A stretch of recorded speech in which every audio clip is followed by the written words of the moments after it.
Hello and welcome. We're thrilled you are joining us for this important presentation, Alzheimer's and Dementia Research, What's New?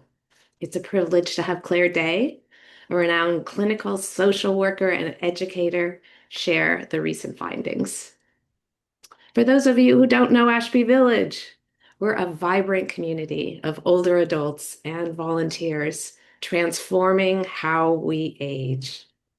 We make it possible for older adults to age at home with self-determination, with community and purpose.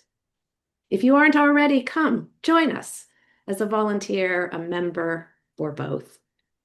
We offer this high quality presentations free of charge so they're accessible to everyone. If you're able to support this work, there will be a donation link in the chat at the end of the webinar. And thank you in advance. I'll now turn it over to Roberta Pressman, an Ashby Village member and volunteer leader who chairs our health and wellness team and organized today's event. Okay, Roberta, you can introduce Claire. Good morning, everyone, and welcome to the Health and Wellness Team's winter presentation, and a very special welcome to Claire Day of the Alzheimer's Association. With the increase in longevity of older adults, the prevalence of dementia and its various forms is on the rise, and more of us will be suffering from it or be caretakers of spouses, friends, or partners with this malady.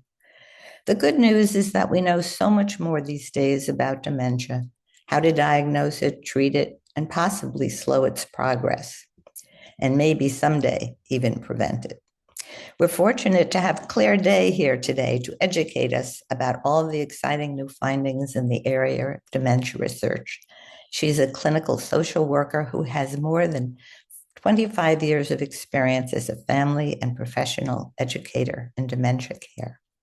She has more recently served as a chapter leader for the very important U.S. Pointer study, which many of you may have heard about, a major clinical trial examining whether lifestyle interventions can help protect cognitive function in older adults at increased risk for cognitive decline. I also want to give a shout out to Renika Butler, Senior Manager for Community Engagement at the Alzheimer's Association, for her generous help in planning this event, and to the Alzheimer's Association for all they do for families and individuals needing guidance and support in coping with dementia care. And to the members of the newly expanded Health and Wellness team at Ashby Village, thank you all for your support and valuable input in helping to bring these presentations to our members.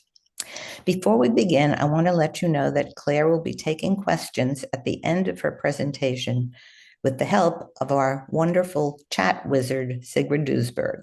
So do put your questions in the chat and she'll be happy to respond to you all.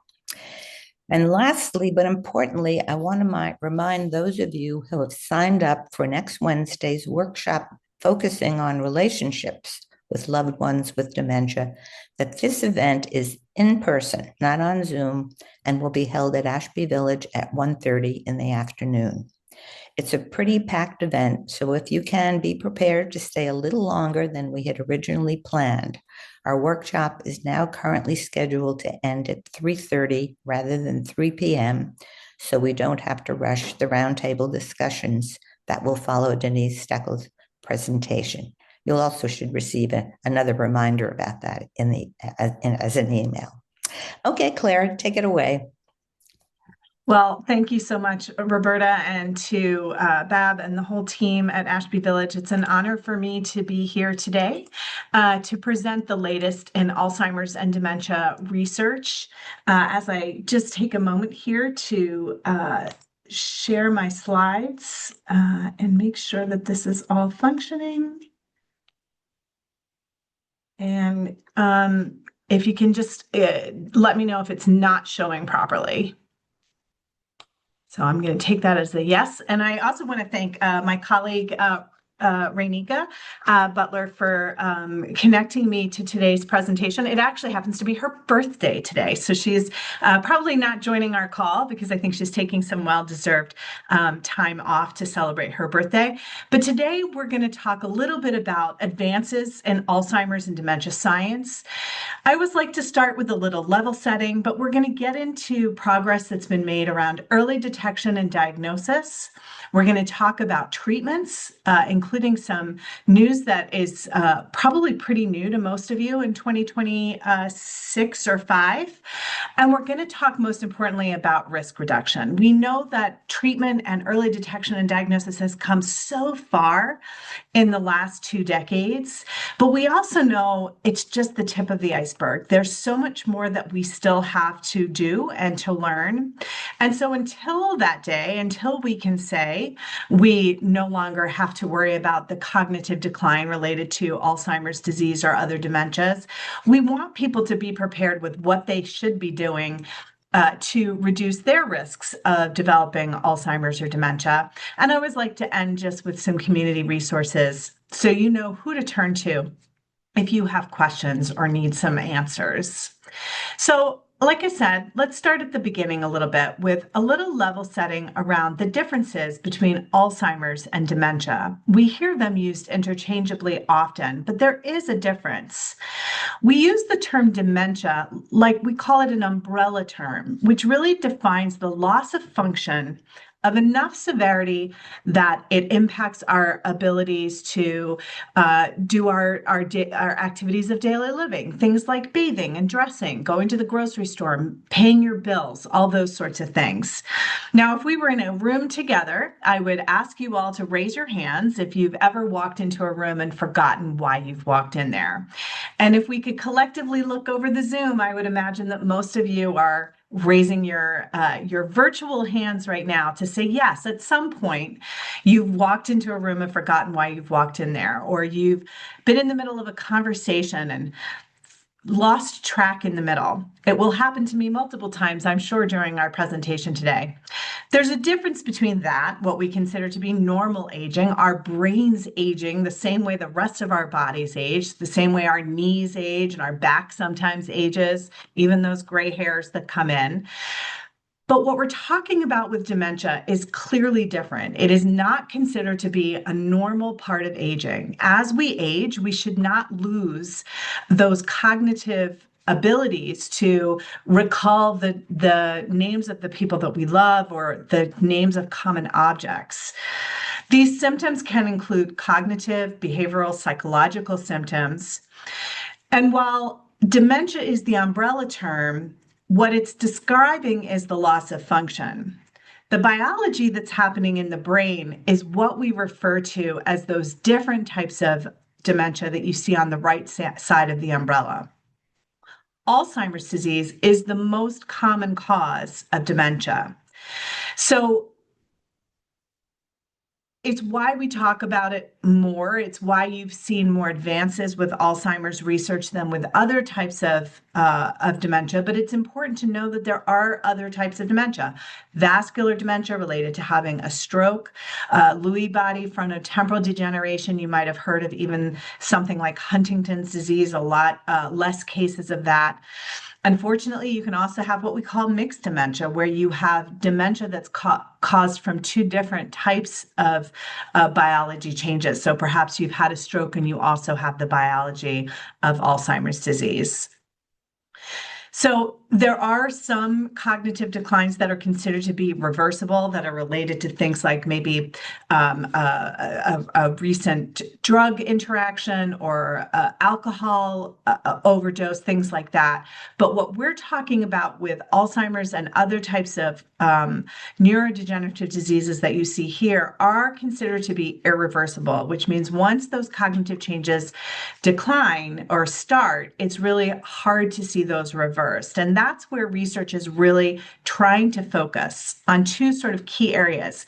Can you stop the cognitive decline from ever happening so that we could have the biology of the disease, but never the cognitive symptoms? And if you have the cognitive symptoms, can we improve those symptoms over time? And so we'll hear a little bit about progress towards some of those things as we go forward in the presentation. So as I mentioned, Alzheimer's is the most common type of dementia. If you were to look under a microscope, this is what you would be looking at.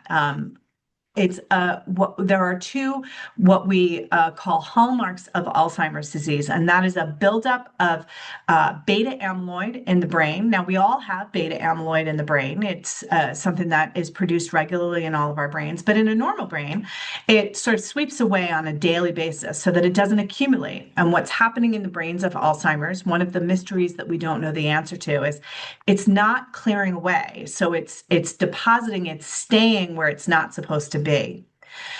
The second hallmark of the disease is what we refer to as these neurofibrillary tangles. So you might have often heard the phrases plaques and tangles as the culprits of Alzheimer's disease. These tangles are caused by deposits of a protein called tau. Tau is like a transport system in your brain. It takes messages from one part of your brain to another, similar to a railroad track. And if you imagine what happens to the train, if the railroad track gets bent, the train stays where it is. And that's what's happening with this tau protein, that it stops in the brain where it's not supposed to be. The result of this, of course, is this sort of extra buildup of beta amyloid, these extra deposits of this tau protein. And what that does is it decreases their overall neuronal cellular communication, that ability to transport the chemicals and the nutrients across the cells the way they're supposed to. And what we see is the result of that image that you see on the right-hand side. A big change in what a healthy brain looks like compared to an advanced Alzheimer's brain. Now, what we've learned over time as well is that Alzheimer's disease is really a continuum. What we mean by that is when you develop the proteins, the biological symptoms of Alzheimer's disease that we just saw on that previous slide, it doesn't automatically cause cognitive decline. It's a gradual change that happens over time. And there are people living with the biological changes of Alzheimer's disease who are what we call asymptomatic. And we've learned that this could potentially be happening up to 20 years before we ever see any of those cognitive changes. So for me, I'm in my mid-50s. If I were to develop the cognitive changes of Alzheimer's disease at a normal onset age over the age of 65, so anywhere between 65 and 70, that buildup of amyloid plaque and tau proteins is potentially occurring in my brain today, which is why the risk reduction piece is so important for us to talk about. We've seen then the way symptoms progress over this continuum. And several years ago, we started talking about a concept called mild cognitive impairment. Mild cognitive impairment is now a clinical diagnosis. It is an early stage of memory loss and also impacts other cognitive ability that may lead to dementia. Now, what's important to know about mild cognitive impairment is people who develop dementia due to Alzheimer's disease will travel through this phase of mild cognitive impairment. And what we find is that people with mild cognitive impairment, those cognitive changes may show up on a clinical testing. So if you did some of the normal neurological testing that some of you may be familiar with, those changes would be marked. However, it's typically not interfering with activities of daily living. So people are still living very independently in that continuum of mild cognitive impairment. The other piece that's really important to know about mild cognitive impairment is while it is a risk factor for Alzheimer's disease, it is not an inevitability. So if you have been diagnosed with mild cognitive impairment, it is an increased chance that you will develop Alzheimer's disease, or that it is Alzheimer's disease that is the cause of that mild cognitive impairment. But it's not an inevitability. Some people just have this mild cognitive impairment and never go on to develop the biology of Alzheimer's disease. And until about a few years ago, we really had no way to know the difference. But now, through the advances in something called biomarkers, which we'll talk about in just a minute, we're starting to understand a little bit more how prevalent that could be, that you would then go on to develop Alzheimer's disease, or really to show the symptoms of Alzheimer's disease. So essentially what this slide is telling you is that the dementia is really going to be on a continuum of symptoms that goes from being cognitively intact, even with the potential biology of the disease, traveling through different phases of cognitive impairment, from mild cognitive impairment to mild, moderate, and severe dementia, where you can see these symptoms really start to interfere with all activities of daily life. What we also know is that everybody who has Alzheimer's disease will pass through mild cognitive impairment, but not everybody who has mild cognitive impairment will go on to develop Alzheimer's disease or dementia due to Alzheimer's disease. The reason that's important is because if we can prevent new cases of mild cognitive impairment, we can potentially prevent new cases of Alzheimer's disease as well. So I know it's a little complicated to sort of start with some of that level setting, but it's important for us to think about making sure we're all talking about the same thing. So when you hear in my slides me referencing specifically Alzheimer's disease, it's important to know that there is that difference between other types of dementia. And it is important to know that some of the things that we talk about, especially around treatments and diagnosis, have only been for actually Alzheimer's disease and not some of these other types of dementia. So let's get into some of the advances that we've seen over the past several years around biomarkers in particular. Now, if you're not familiar with the term biomarkers, a biomarker or a biological marker is a part of you. It's a part of your biology that indicates the presence of a disease. So most commonly, you've probably all had a blood test to test your cholesterol or your blood sugar to see if you're at risk for high cholesterol, or to see if you have diabetes. Those are biomarkers. They're simple tests that can show evidence of a disease in a part of you. Well, in the last few years, we've really seen advances of how biomarkers have developed to be able to detect those changes in the brains of people with Alzheimer's disease. We understood the first pathology of Alzheimer's disease in 1906, which is really crazy to think about how long ago a physician by the name of Dr. Alois Alzheimer first saw those clinical symptoms in a patient. And after she passed away, her name was Auguste Dieter. She was in her 50s. He did an autopsy of her brain. And that's where we see these original images that we shared earlier. It wasn't until the late 1990s that we started to see the first emergence of biomarker development to diagnose and detect the hallmarks of brain changes in people with Alzheimer's. And that was through something called a cerebral spinal fluid tap.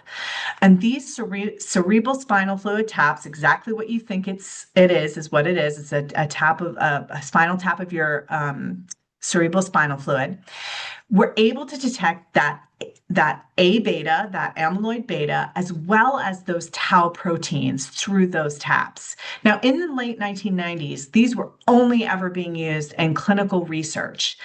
It was groundbreaking at the time, because what it meant was that for the first time, people were being enrolled in the late 1990s to early 2000s in clinical trials for Alzheimer's that we were able to confirm for the first time ever had the pathology of the disease. Prior to that, people were entered into clinical trials using the same sort of clinical psychological testing that we use in a clinical setting today, which we know can be pretty subjective. If I were to ask you all to count backwards from 100 by sevens, some of you might do really, really well, and some of you might struggle a little bit. I can only get to 86. So we know that those tests can be very subjective. They're not really a test of whether or not you have memory changes. So here we saw in the late 1990s and then in the mid-late 2000s, these developments with technology that allowed us to see these changes in a live person, not upon autopsy. What we saw in the mid to late 2000s was the advancement of a positron emissions tomography test that specifically, or we know them better as PET scans, that specifically tested for amyloid. And then about a decade later, we saw not only a PET scan for amyloid, but the introduction of that PET scan for the tau protein as well. So now by the mid to late 2010s, we are able to see on a scan that presence of the beta amyloid test and the tau protein. Now the problem is this time still, these were only tests that were being used in a clinical trial setting. Very rarely would they be used in any sort of diagnostic process, partially because they haven't been covered by Medicare until recent years, partially because they're expensive tests. Not every community has access to PET scans. You have to have special machines, you have to have special compounds, and you have to be able to test those samples within a specific amount of time, or read those samples in a specific amount of time. So great developments for research and great developments for the field, but really not practical for the patient perspective. And that's where we've seen advancements in just the last few years around real groundbreaking work around blood tests. And this has been the game changer when it comes to understanding biomarkers. In the 2020s, just a few years ago, we saw the first blood test that tests both the beta amyloid as well as that tau protein. These are now fully approved. There are two tests that are fully approved by the FDA to use in the diagnosis of Alzheimer's disease for patients. So not only being used in clinical research settings and using these other forms in clinical research settings, but now we have the opportunity to modernize the way we think about diagnosing Alzheimer's disease and dementia. So what we know about this blood test is that it's called Lumipulse. It's what it's measuring. It's called a p-tau217 test, or the amyloid beta 142 plasma ratio, and it is measuring and calculating the ratios of those two blood proteins. And this is specifically being used today in a clinical setting for patients 55 years and older who are exhibiting Alzheimer's symptoms. Now, I know what you're going to be thinking is that can't we be using this as a way to identify the biomarkers before the cognitive symptoms arrive? And I think the short answer to that will be yes, one day, but not today, because today we still don't have a really effective treatment that would then stop those cognitive symptoms from ever developing. But you can see where the future will be going, similarly to in your 50s getting a colonoscopy or a mammogram to screen for breast cancer and colon cancer. You can see that this could be the future trajectory for how we manage Alzheimer's disease in the future, being able to use these biomarkers once we have the ability to treat the disease. So these are only for people with Alzheimer's. They are approved by the FDA to be used only in primary care settings, but there could be the future down the road that these could be what we call direct to consumer. That DTC is direct to consumer in the future, like you see other tests that have been designed. So it's early days for these blood tests. I want to be realistic and make sure that everybody recognizes that this is great progress, but it is early days. They are designed to aid in early detection and diagnosis. They're designed to detect those two biomarkers. The benefits, huge compared to, for those of you that were picturing the cerebral spinal fluid tap, non-invasive, cost-effective when we think about PET scans that cost thousands of dollars and are probably only covered by Medicare in some people, are not available in every community. I've done presentations up in Modoc County. They don't have a PET scan machine up in the one health system in Modoc County, so not accessible to everybody. So it potentially allows for earlier intervention, certainly for earlier intervention of new therapeutics, which will be really important as we start to talk about those, and has the ability to improve accessibility in primary care settings. When we think about how this disease is growing, 10 million baby boomers will develop the disease if we can't find a way to effectively change the trajectory of the disease. We are an aging nation where age is still our biggest risk factor. So primary care is going to be essential to this in the future. But I think at this point, it does have some limitations in that while it is great, it is not being used as a standalone diagnostic tool yet. And it should still be used in a clinical evaluation with that additional cognitive testing. So don't stop practicing how to count backwards from 100 by sevens, because that would still be part of our diagnostic workup today. But you can see that it's certainly this ability to think of a future where we're every year getting closer to a better way to aid and detect in Alzheimer's disease specifically. There's also some great emerging markers that are still being developed in clinical trial, examining things like skin and saliva, which is really interesting to me. And then thinking about retinal scans, where they're actually able to use a retinal scan to determine whether or not you have those biomarkers of biological changes in the brain. So these are not anywhere close to being ready for the prime time yet, but certainly things that are in research and are exciting things that we should be keeping an eye on to see how they advance as research continues. So that's a little bit of an update on where we are with early detection and diagnosis. We've also seen in the recent years some real tremendous impact on the improvements in treatment. So I'm going to go through these next few slides and sort of break it down by the type of treatments that are available. Again, these are FDA-approved therapies for Alzheimer's disease only. So the first group of treatments that are available are the things that have been around for a couple of decades. You can see here, I mentioned Dr. Alzheimer. Here he is right here, this handsome gentleman in the left-hand side of your screen. Saw that description of the disease in 1906, took almost 100 years before we even had a therapeutic that treated the symptoms. And that's what these drugs do here that are listed. They treat the symptoms of cognition and function. And there are two different types of therapeutics mentioned on this screen. One group are called cholinesterase inhibitors. These are chemicals or medications that block the enzyme acetylcholinesterase from breaking down the neurotransmitter acetylcholine. So that's where your Aricept, Exelon, Razidine, and newly approved in 2024, Zunveil. I don't know who names these medications. These are 4 different types of acetylcholinesterase inhibitors. They're all designed to do essentially the same thing by 4 different companies. I will say in 2024, Zunveil really, I think the data showed that one of its improvements might be the lesser of the GI side effects that we have seen sort of commonly in Aricept, Exelon, and Razidine. You can see that most of them are designed for that mild to moderate stage of dementia. In recent years, Aricept and Exelon have received from further testing FDA approval to be used for severe dementia symptoms as well.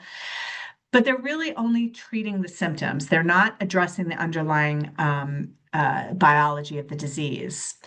In 2003, we saw a new player in town, and that's called Razidine.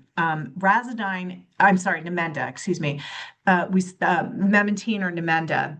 Memantine is a glutamate modulator for Alzheimer's. It's a therapeutic agent that regulates excessive glutamate signaling to prevent excitotoxicity, I can never say that word, and neuronal death. And it's working on a different part of the brain than the Aricept might be. So it's not focusing on those enzymes, it's focusing on the glutamate signaling. And it has only been approved for moderate to severe stages. So if you're in the early stages of dementia, you would not, you should not be prescribed Namenda. But it is often that because these lines are so blurred between this sort of when to stop the acetylcholinesterase inhibitors and when to start the glutamate modulators, that these two medications are often used together, which is why in 2014, Aricept and Namenda came together to create a one-dose version that contains the drugs for both of those medications in one pill.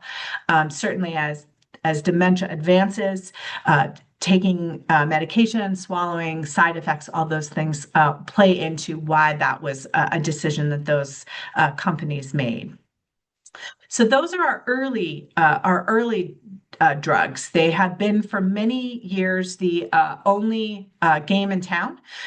Was really sort of, people would say, well, we take them, they sort of keep you where you are for a longer period of time. Are they slowing the progression? We don't really know. And I think that's the challenge with any of these treatments for Alzheimer's disease. If you have high blood pressure and you take a treatment for high blood pressure and your blood pressure goes down by a measure that's clean, we can assume that that medication is doing what it's supposed to be doing. When we're talking about memory and we're talking about cognitive changes, it's really hard to know where you would have been without the treatment and where you are with the treatment. And so it's oftentimes why people that are on these first three don't want to necessarily stop them in the moderate stage, because they don't know if it's doing anything. And will the person then progress really fast and not be able to sort of gain some of that back? So it's always going to be the challenge that we have with Alzheimer's and any other type of dementia treatments, is that we don't really have this crystal ball to know exactly where the person would be if they weren't taking any of these therapeutics. And even with memory tests, I think it's sometimes hard for us to really get a handle on whether or not they're doing what they're supposed to be doing. Anecdotally, people say they feel better on them. They say they are helping them. Caregivers say that they feel some benefits from taking them. And certainly the data is there in clinical trials to show that there has been some sort of marked improvement, or in the cases of some of these, no changes, which is what you would be looking for. So we have a couple of other drugs to get through, so I'll move quickly sort of through these. The next two drugs that I want to talk about really are just treating other symptoms, mood and behavioral expression. What's new about these drugs is that they've been tested to be safe in an Alzheimer's population. They're not new drugs by any means. The first one, Belsomra, is a sleep aid. We know that sleep is often disturbed for people with Alzheimer's disease. And up until recent years, these drugs considered what we had called a black box warning, which meant they were basically not safe to use in people with Alzheimer's disease. And so they've done some clinical testing to show that they can be safe in people with Alzheimer's disease. Rexulti is one that's for what we call behavioral expression, or behavior changes that may require medication. I would say the only thing with Rexulti to know is that if there is some sort of psychosis related to the dementia, Rexulti would not be recommended. But for some of those more typical behavioral expressions like agitation, it has been shown to be beneficial and safe in an Alzheimer's population. But then the big game in town came just a few years ago with what we call the monoclonal antibodies. These IV administered disease-modifying therapies do exactly that. They are designed to change the underlying biology of the disease. First time ever we saw. And the earliest the intervention of these drugs, the better patients did on them. They are designed for people with mild cognitive impairment due to Alzheimer's, so you have to have those plaques and tangles in your brain, and those with mild dementia. They would not be used for people in the later stages of the disease. These antibodies bind to the amyloid beta plaques in the brain. and really sort of mark them for clearance by the immune system. Do that clearing process that we talked about earlier that happens naturally for most people, but in people with Alzheimer's disease seems to stop for some reason. Now, with any treatment, there are some side effects that people should be aware of. Some are considered to be pretty serious. Some are more manageable. Certainly things like headaches, the risk for falls. You could have, these are infusions that you would get in an infusion site. So you can have reactions to the infusion site. But the one that people talk about the most is what we call ARIA, or amyloid-related imaging abnormality. ARIA is actually a common side effect that is going to be present in any of these monoclonal antibodies. It is just going to be the reality of this type of treatment. It's typically a temporary swelling in areas of the brain, and some people may also have small spots of bleeding in or on the surface of their brain. ARIA usually resolves over time. Most people who have ARIA do not even notice these symptoms. They might experience things like headaches or dizziness, some nausea, confusion, or vision changes. But the disease, the treatments are monitoring for ARIA. So part of the approval for these drugs was to ensure that there was a way to safely monitor on a regular basis for ARIA. It can be very serious in some people, and I don't want to minimize the risk of this potential side effect. People who have the APOE4 gene are at an increased risk for developing ARIA, and people who have 2 copies of the APOE4 gene would not be eligible for these drugs because of that risk. But it is managed regularly at these infusion sites, and is certainly one of those things that is part of the conversation that you should be having with your doctor about whether or not these treatments are right for you. Because I think, there's risks with every treatment, and you sort of have to weigh the risks and benefits when you're looking at some of this. And I think, though, what this really shows us is that these therapies are representing a shift in Alzheimer's care from merely managing symptoms to addressing the underlying pathology of the disease. And so it's really exciting. So these were approved by the FDA in 2023 and 2024. There was a third monoclonal antibody. It was the first one out of the gate. It is no longer used because it was never the strongest to begin with. And oftentimes we see the first in a line of drugs not end up being the one that is sort of the winner or the best one. But because they were done in 2023 and 2024, we've started to see some 3 and 4 year data from those clinical trials that were originally used in the decisions to make these FDA approved. So the long-term impact for both of these diseases shows a similar path. And I know this is a very busy slide, but let me sort of break it down in a basic way to you. So both of these charts here show you 2 or in some cases 3 lines. We'll use lecanemab, for example. This blue line here represents people that were in the clinical trial on lecanemab for the 4 years. The sort of darker line that's under here is what we would consider a placebo. So these drugs for those first 18 months were all in what we called a double-blind clinical trial, which means half the people got the infusion and half the people got a placebo. Nobody knew which drug they were getting, except for the researchers. And actually, probably the researchers didn't even know until after the end of the clinical trial, because it could skew their testing. So what we see here at this 18-month mark is two things. One is you can see a distinct difference between people that are on the placebo. This is their cognitive rating score, dementia rating score, compared to people that are on the placebo. But you are also going to see the placebo line end at the 18-month mark, because at the 18-month mark, if the drug is considered to be successful and has statistical significance, patients that were on the placebo are then offered the opportunity to actually get the medication. So the placebo line effectively stops at that point. So what the researchers are able to do is use data sets of people who are in trials or in sort of groups of testing that aren't receiving any of these drugs, but are getting regular scans. And so there are two data sets they use. One is called the Alzheimer's Disease Neuroimaging Initiative, and the other is a European model that's very similar called BioFinder. And so what they're able to then do is predict out from these people that have had regular scans through the Alzheimer's Disease Neuroimaging Initiative, people that aren't receiving any sort of treatment, but we see their progression over time. They're sort of able to project out over time what a placebo line could look like.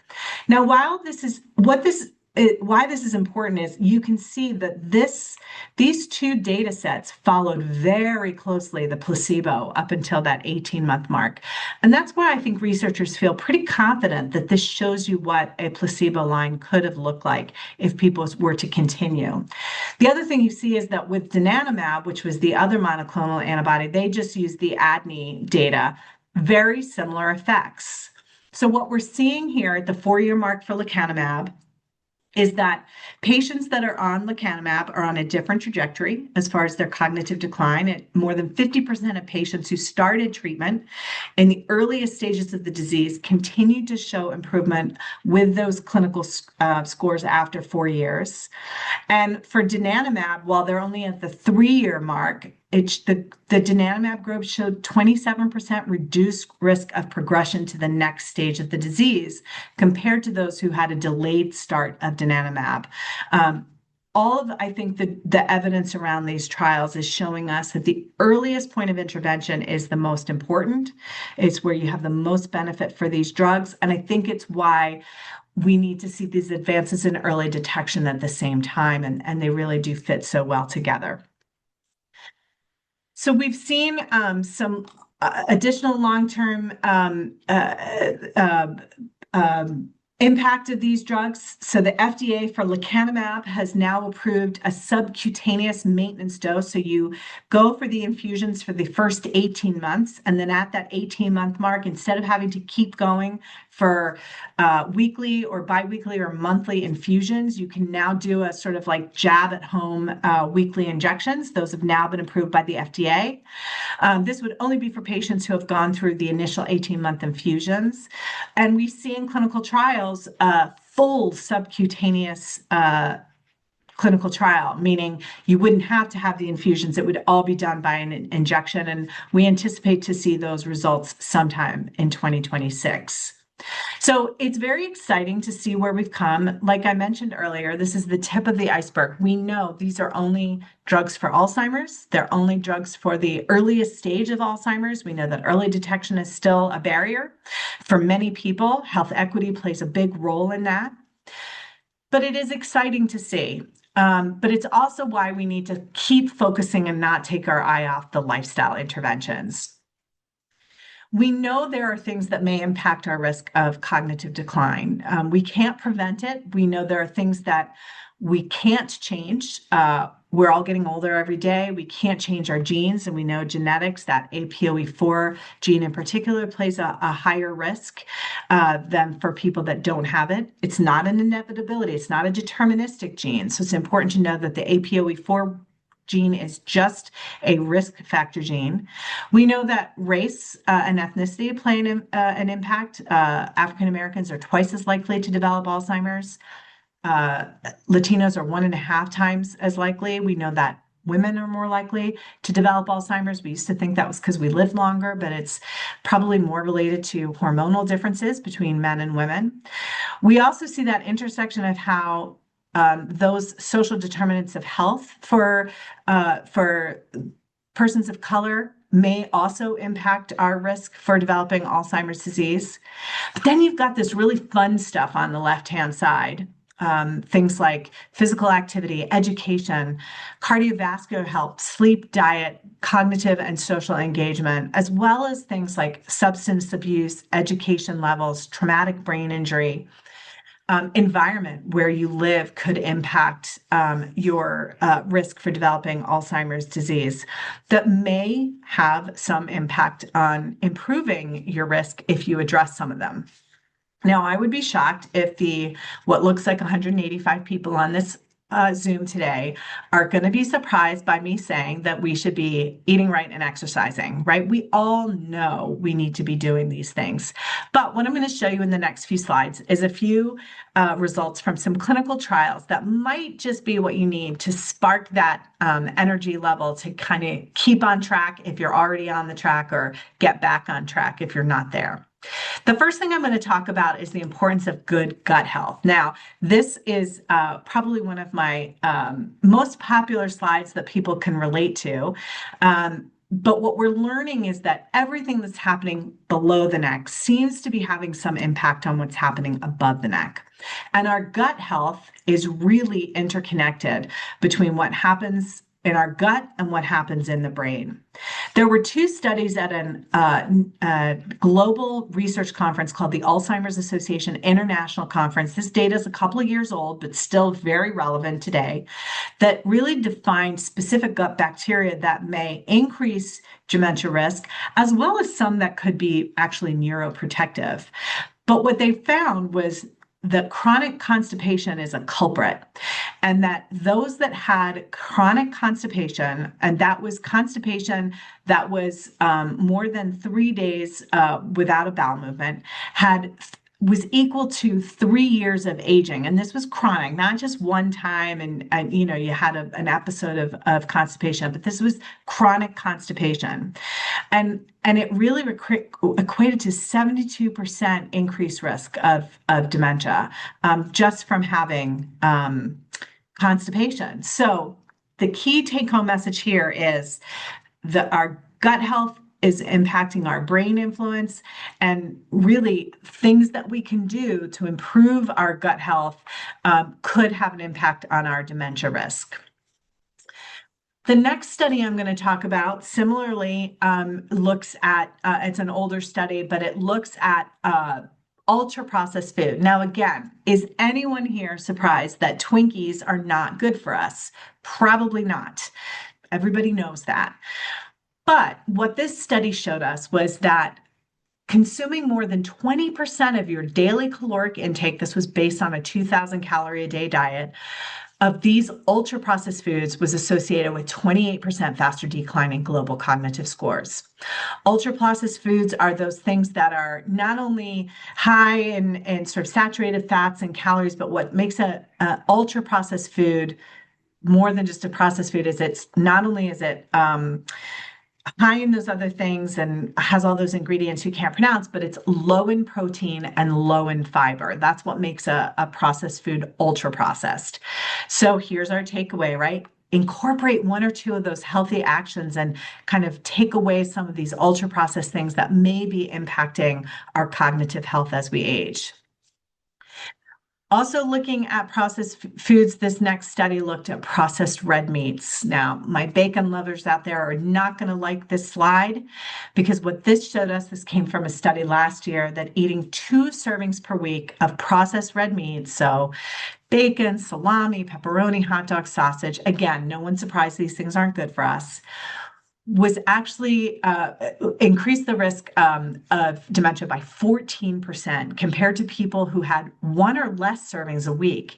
Now, what was really interesting about this study is that people that swapped out a serving of processed meat for perhaps something like nuts, beans, tofu every day actually had an impact on lowering their risk of dementia by 20%. This is what we call an observational study. It was done over 40 years. They looked at 130,000 people that they followed to get these findings. So again, what we're learning is this sort of movement towards healthy lifestyle is really more about moderation and making healthy choices as opposed to sort of fad diets or really limiting everything out of your diet. So this next study is going to switch to talk a little bit about exercise. Now, this particular study looked specifically at people who actually had mild cognitive impairment. And what I like about this study is because it had people who were already experiencing cognitive decline, it shows a way for us to bring exercise into our world that could be safe for people with varying levels of capacity, of physical capacity. So the exert style took people with mild cognitive impairment. They randomized them into two groups. They had a aerobic arm and they had a stretching and balance arm. And what they found was that at the 12-month mark, participants in both groups showed no cognitive decline. Now, my father's 87. I'm very blessed. He's physically, he's very well. He's doing very well. He's very independent.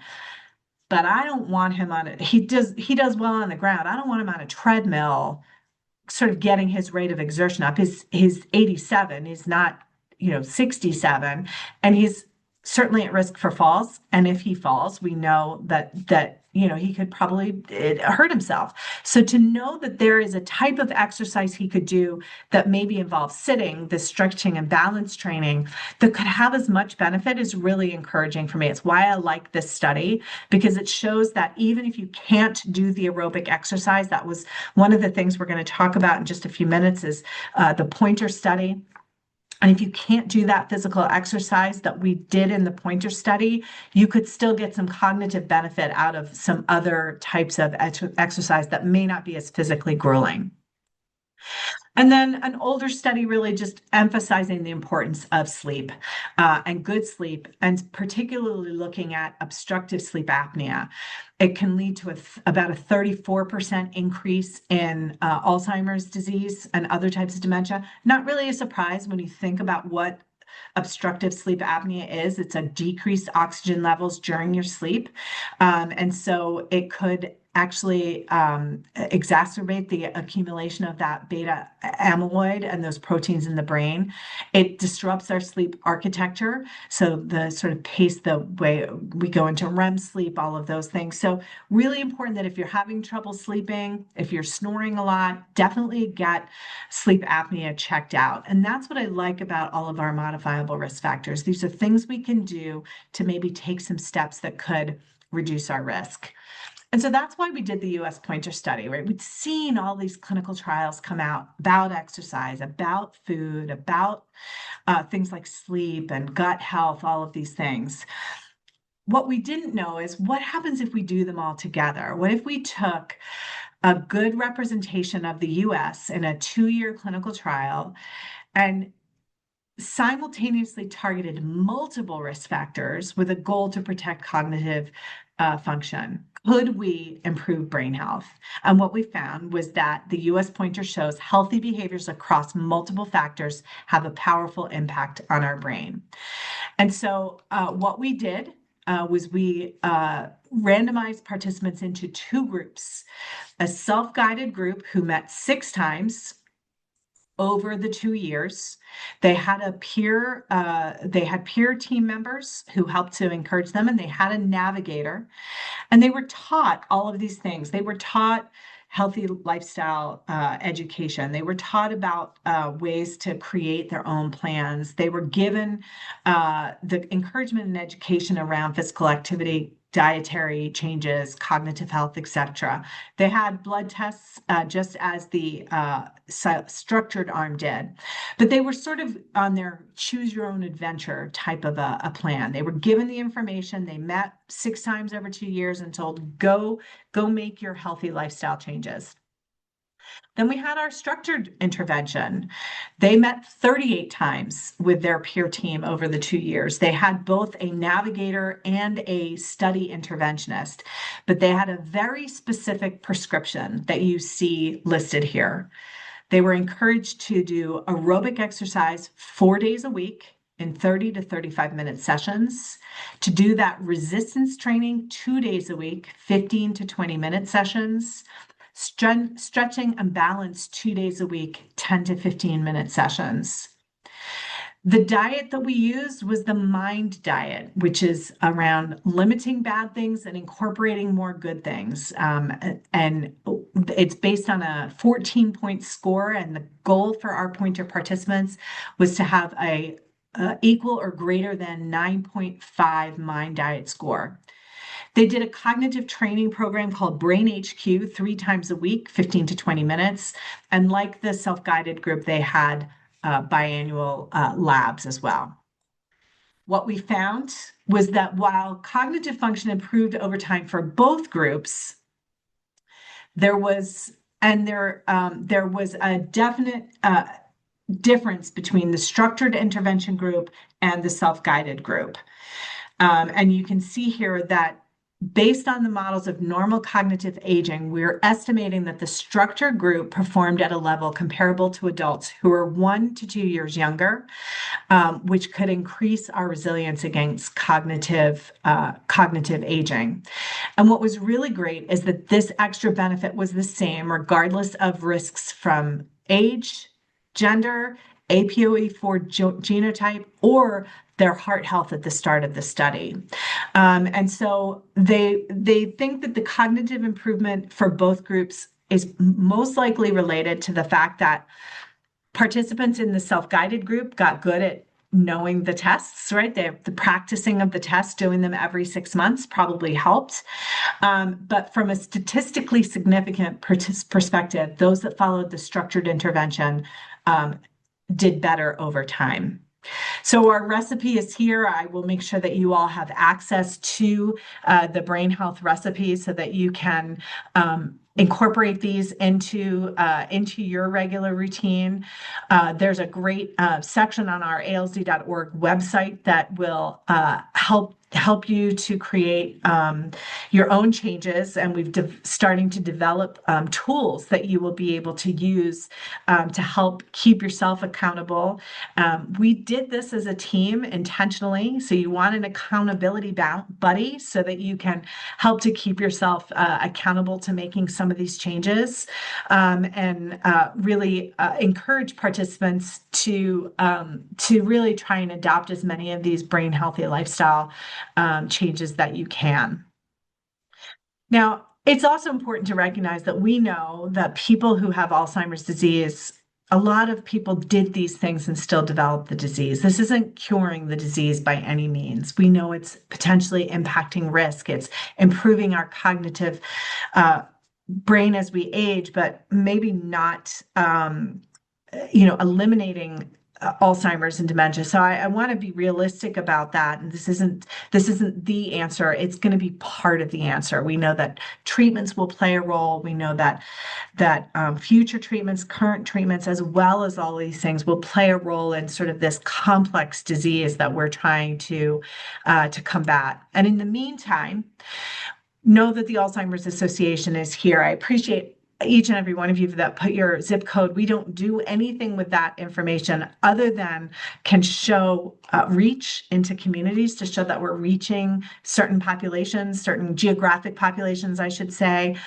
through educational opportunities. And it does help us to secure grant funding to allow us to provide all of these programs and services to the community for free. So thank you for all of you that did that. We have a 24/7 helpline, 800-272-3900, that's available 24 hours a day to answer questions. But we have other educational programs as well. I think you're going to hear from one of our amazing community educators next week, Denise, who I think is on our call today, who's going to help to show some of that great education that's more skills building for caregivers, and lots of online tools to help people as well to deal with whether you're living with Alzheimer's or dementia or caring for someone.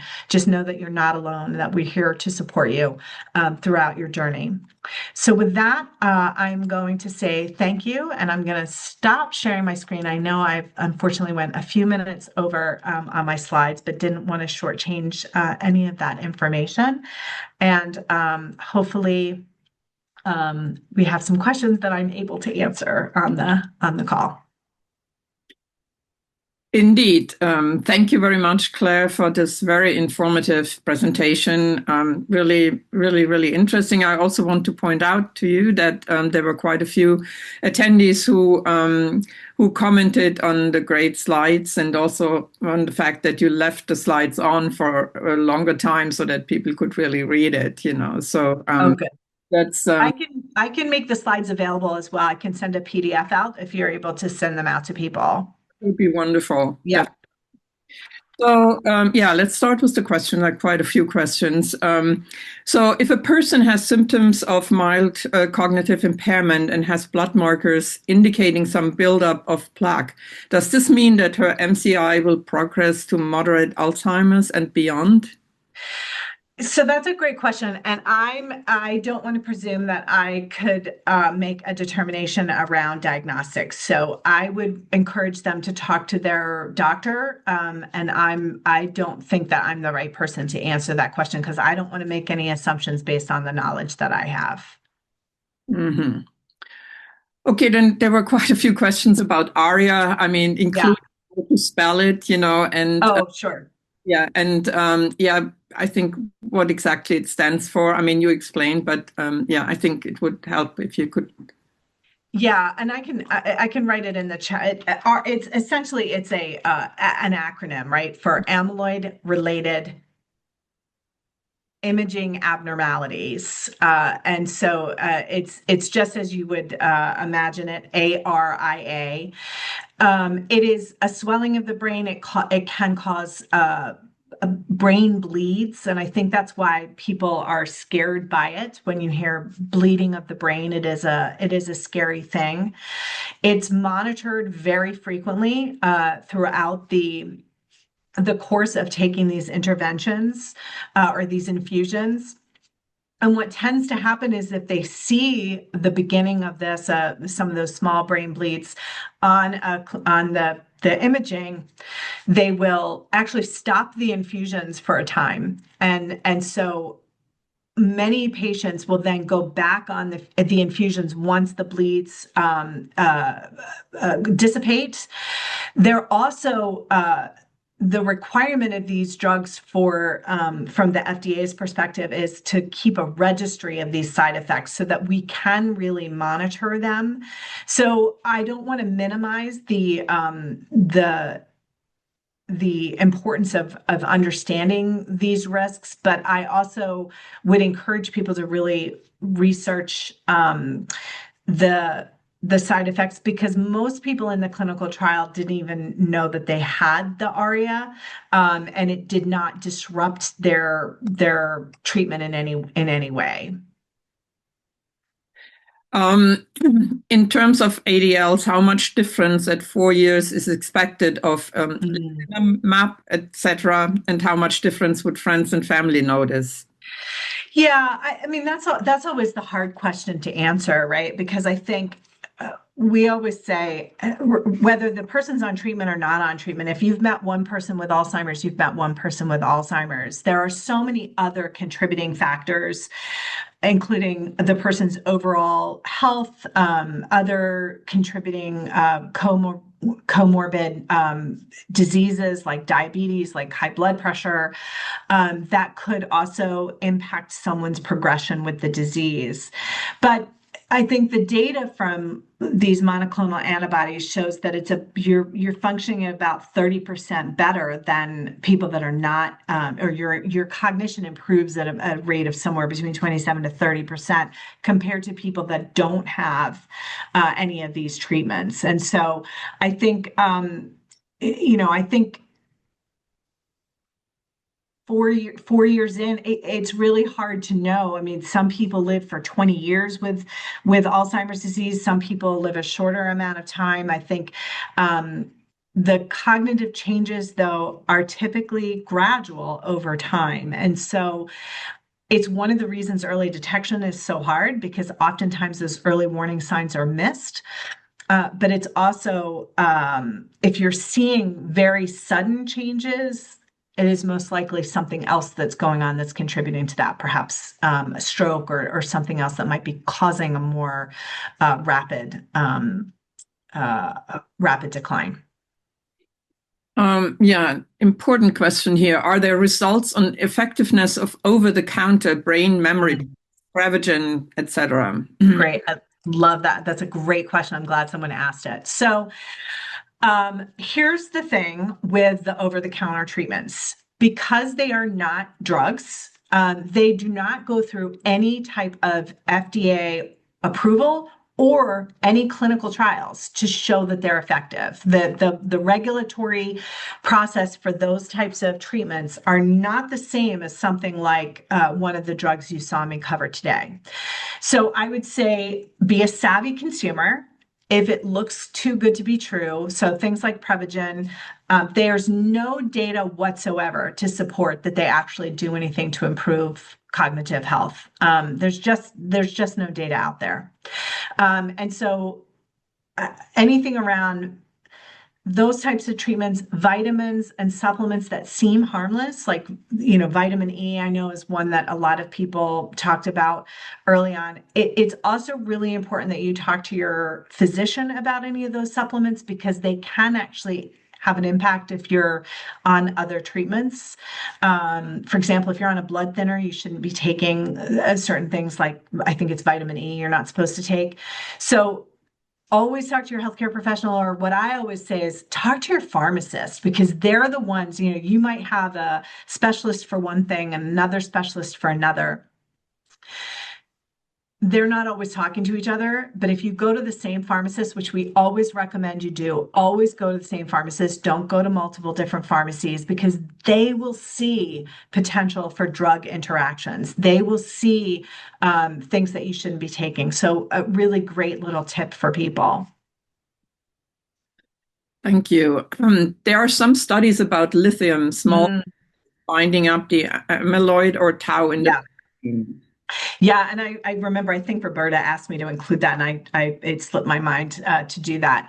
So there was a recent research that showed that low lithium levels may contribute to Alzheimer's, or low brain lithium levels may contribute to Alzheimer's disease. It is an early study. It was only done in mice. There have been no human studies with lithium, so it's really too early to pay much attention to it.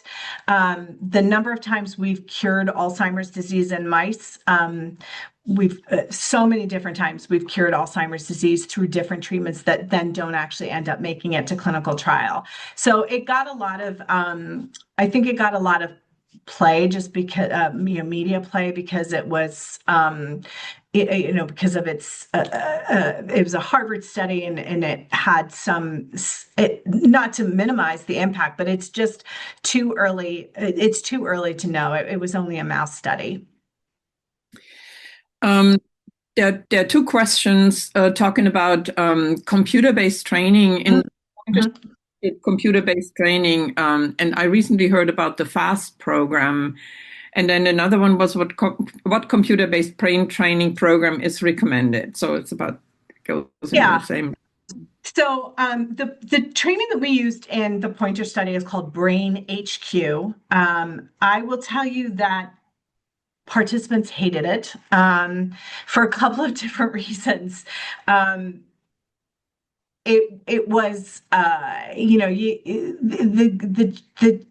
the games are set to sort of change periodically, and I think that's the takeaway. So you don't necessarily need to purchase one of these things like Luminosity or Brain HQ. I don't know that one is better than the other. I think what you need to do, though, is make sure that whatever you're doing to stimulate your brain is continuously changing, that you're not just doing one thing. So don't just do crossword puzzles. Do crossword puzzles and math something and word games, things like that, that continuously change the way your brain has to process the information, and don't just get stuck in one thing. And then if it becomes too easy, you've got to step it up a level. But I think what we learned from Brain HQ was people got frustrated because I think they couldn't get past certain levels. And then when they got frustrated, they just stopped doing it. And so you've really got to find something that you enjoy doing, that, even though it could be a little bit of work, that you've got to enjoy doing it. Otherwise, you're not going to stick with it. So, and I think equally important is not just the cognitive training, but the other piece that we really wanted to incorporate in Pointer was that social connection, and making sure that you're not as isolated, that you're staying social. And I think, Ashby Village is such a great example. Just even looking at Jessica and Bab's images with the logo, aging better together. That piece together is so important. That piece of doing things together. And I just saw someone put in, not that I'm reading your chat, but about music. I think music, theater, anything, learning a new language, anything that connects your brain. We know there's so much power in music. There's so much power in so many of those things, and song are all just great things. How accessible is the new generation of drugs that you talked about? And does Kaiser prescribe them? Yeah, it's a good question. I think we're seeing a slower intake with some of the health systems than I think we had hoped for. I can tell you that you should be, if you're interested in these treatments, you should be advocating for them, because if you're eligible for them now, you may not be eligible for them in 6 months. But we're seeing that these systems are starting to get on board. I will say, not that I'm not recommending one health system over another, but I know that Sutter Health in particular has really ramped up quickly to be able to deliver those infusions, where some of the other systems might be delivering them, but maybe not. It's a longer process to get in. Now, I think living here in the Bay Area, we're much luckier at having access to the infusion centers and to physicians that understand these drugs.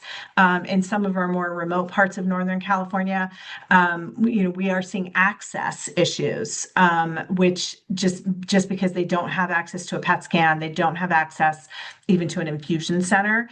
So I think we're really lucky here that we should be able to advocate for them. They are approved by the FDA. They are approved by Medicare. And if you're eligible for them, you should advocate for them if you're interested in them.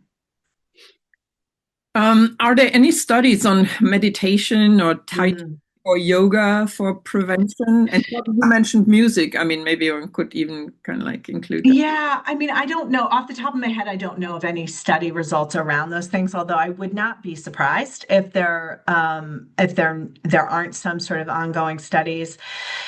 Stress is a risk factor for cognitive changes and for so many things, right? I think I shouldn't say stress is not necessarily a risk factor, but stress plays a part in how we're feeling overall, which can impact our overall health, which could then be potentially a risk factor. So I think all of those things are good. I mean, healthy aging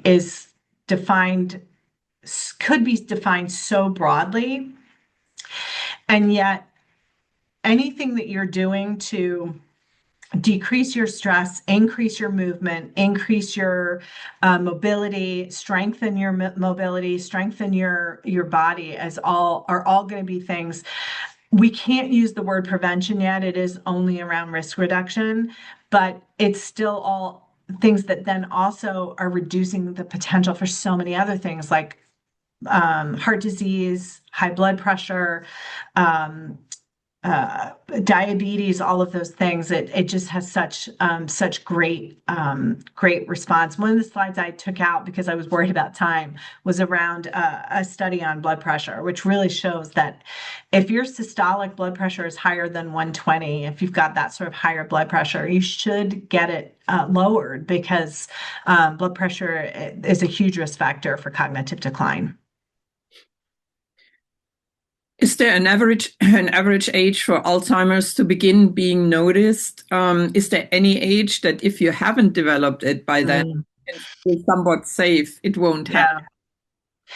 So age is the biggest risk factor. It's not the only risk factor, but it is the biggest risk factor. 1 in 9 over the age of 65, which is 65 is considered what they call normal age onset. So if you develop Alzheimer's disease 65 or older, that's not considered to be unusual.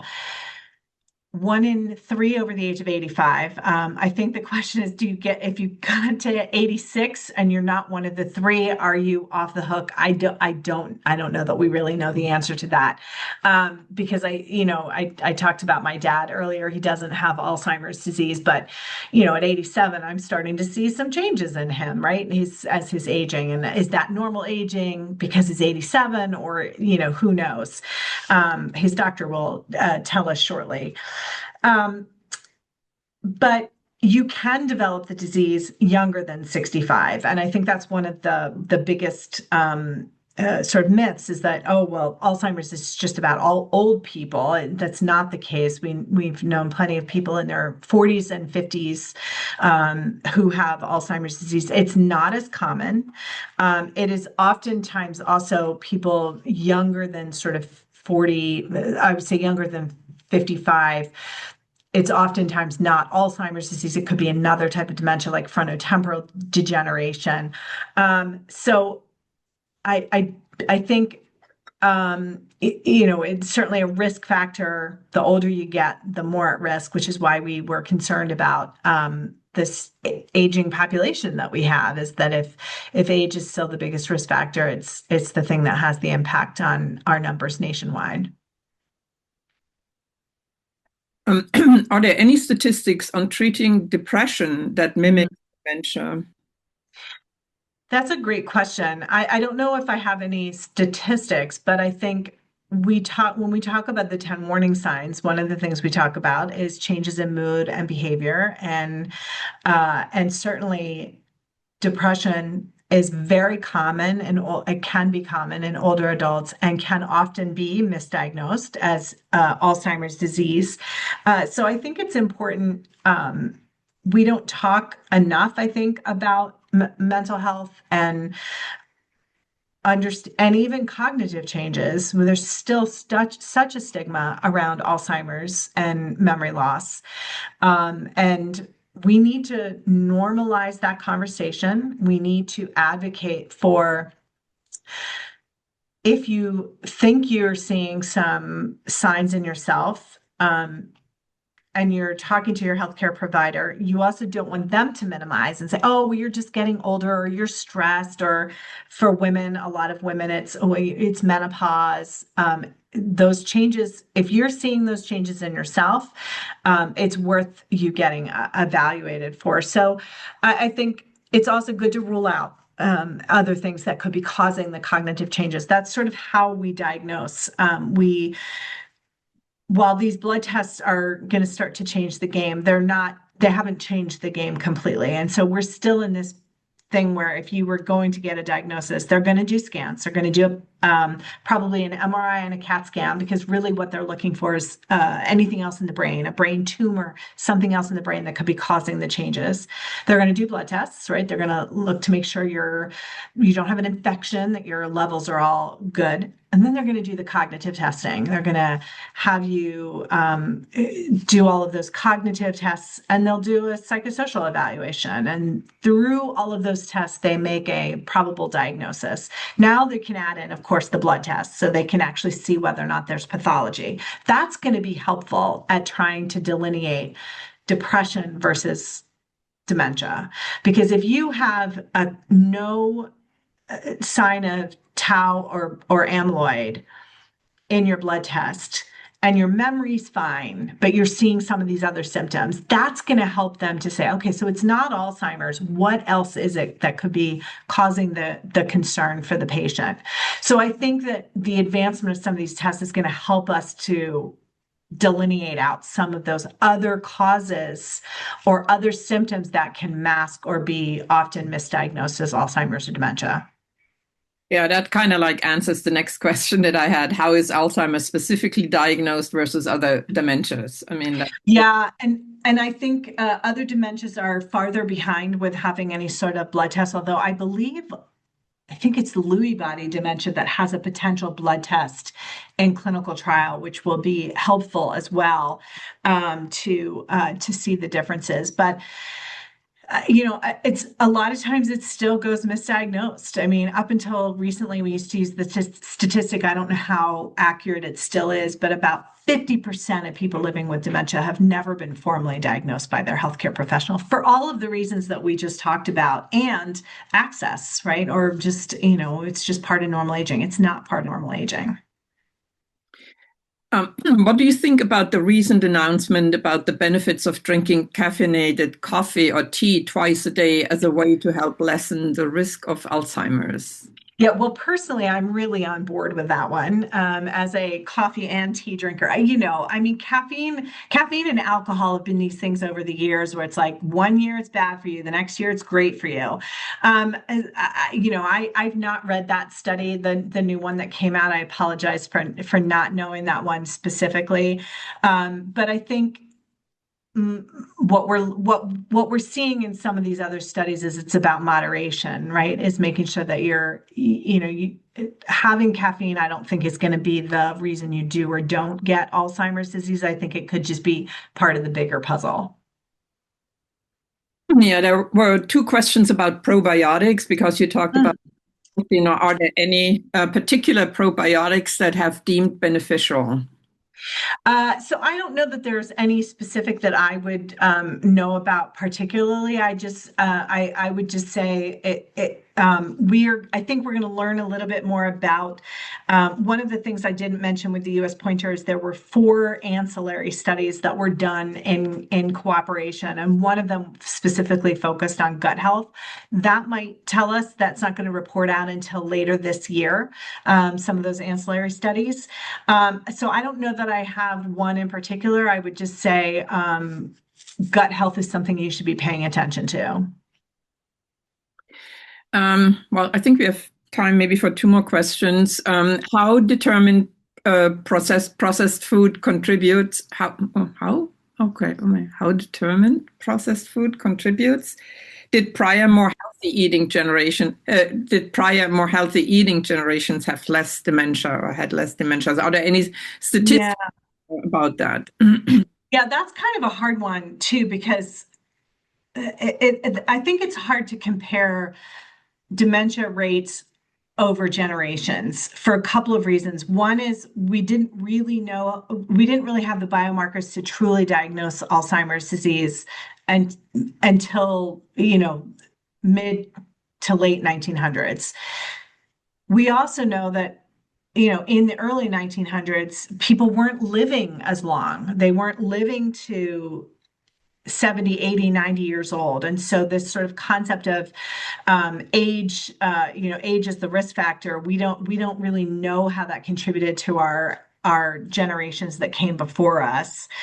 But I think what we've seen from the processed foods is that they're not helping, right? They're increasing someone's risk of developing dementia. But I don't know that you could associate that to why generations in the past didn't have it, because I think there's too many other potential factors like age. We couldn't cure heart disease. We weren't curing cancer. We weren't curing all these other things that could be influenced. So, but I mean, I think I think looking at those foods, you could make an assumption, but I wouldn't want to assume that. So this is now the last question. How much before symptoms appear will the new blood test show the likelihood that plaque and other brain changes are taking place? Yeah, so that's a great question as well. So I think it's a little bit of a theoretical answer at this point, in that we know that the biology appears before the symptoms. I think that could be different in every person. So we know that it could be up to 20 years is what we say. So it could be 10 years in one person and 5 years in another. So I don't know that we have that exact pinpoint answer. And so it's hard to think about then how we screen in the future once we have that treatment, but we're not going to think about screening, whether it's through genetic testing. And I should say, we don't look at genetic testing as the end all be all, especially things like, the 23andMe, mainly because the APOE4 risk factor it's a risk factor. It's not a deterministic gene, as I mentioned. And so just because you have a copy does not mean you're going to develop the disease, and it can be life altering for people to get that news. But I think as we start to think about how we look at screening in the future, it will all depend on how the treatments go, so that we can actually do something about it, because we're not going to screen for something that we can't change. Okay, thank you so much, Claire. I want to end actually with mentioning two comments here. One was fabulous presentation, and a lot of thank you. That. And the next one is, this is the most informative program I have attended. I'm an ombudsman and a village member, so I've seen many previous programs. So yes, wonderful presentation, very, very informative. And so thank you again from everybody. And at the end, I just want to say thank you all for joining us today, and don't forget about next week, the in-person event on next Wednesday in the afternoon. And yeah, lastly, if you would like to donate to watch similar programs like this one, please go to the link in the chat, and the link will also be shared in the follow-up email that all of you will get. Again, many thanks, Claire, and thank you all so much. Thank you everybody who was there with us today.